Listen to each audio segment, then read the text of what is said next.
One of the things that enables us to move forward in life is addressing our ego deficiencies versus our soul path.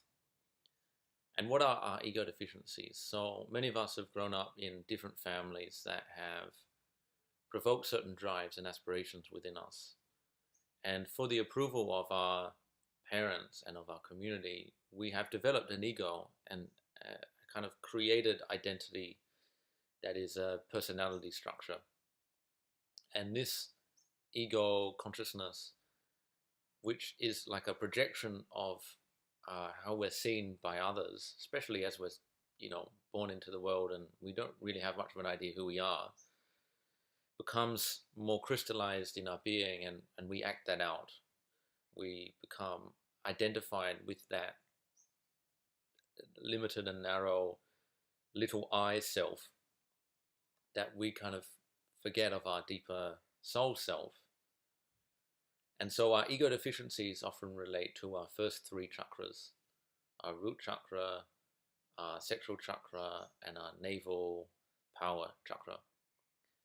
And our ego deficiencies are usually around looking for external validation, looking for acknowledgement, and having external people reinforcing who you think you are through whatever relationship that you find. And the result of having these egoic deficiencies is that we become more spiritually disconnected from our soul. We forget our soul's drives, and we don't necessarily acknowledge our soul's drives.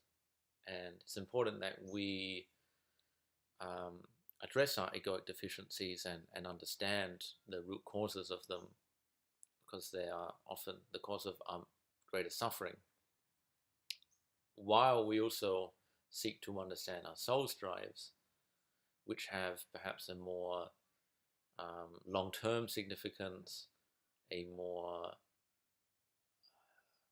eternal perhaps significance, and relate more to higher values such as integrity and truth and trust. And so this is, I guess, another provocation to examine what those egoic deficiencies are for you. And I mean, I can discuss it. I can discuss my own egoic deficiencies. My egoic deficiencies have been relating to self-esteem and in acknowledgement, of my creations. And I came to a realization that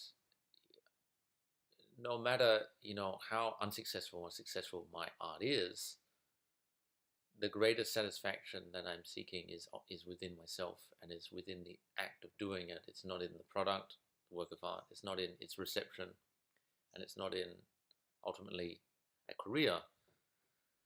And coming to this realization is like a relief, because we often are unconsciously holding on to this feeling that until we receive the external validation of money and of recognition, we won't be good enough.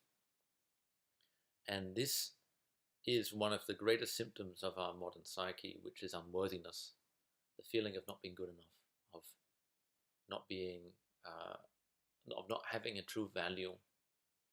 And this is so further perpetuated by the advertising industry that creates idealized images of life that are unrealistic and that are almost pornographic, in the sense that they represent a fantasy that we will never be able to live up to, and as such we are unworthy of that accomplishment, of having that. And this sense of not being able to have is the ultimate egoic deficiency that we must heal. When we recognize that our well-being and our self-esteem and our truth is not dependent on having anything, we are liberated to simply be who we are from the deepest level of our soul, and come to the greatest level of peace and acceptance of who we are as a work in progress. We are neither perfect nor imperfect. We are neither whole nor broken. We are simply a continuum that is ever fluctuating, but at another level is constant. So do this work on yourself and acknowledge those egoic deficiencies and acknowledge whether or not they hold any truth or whether they are illusions that are created by an external world, and seek to find your soul's true intention and purpose in life, because it's only through that will you find your life path and any meaningful happiness, contentment, and the validation that only you can give yourself.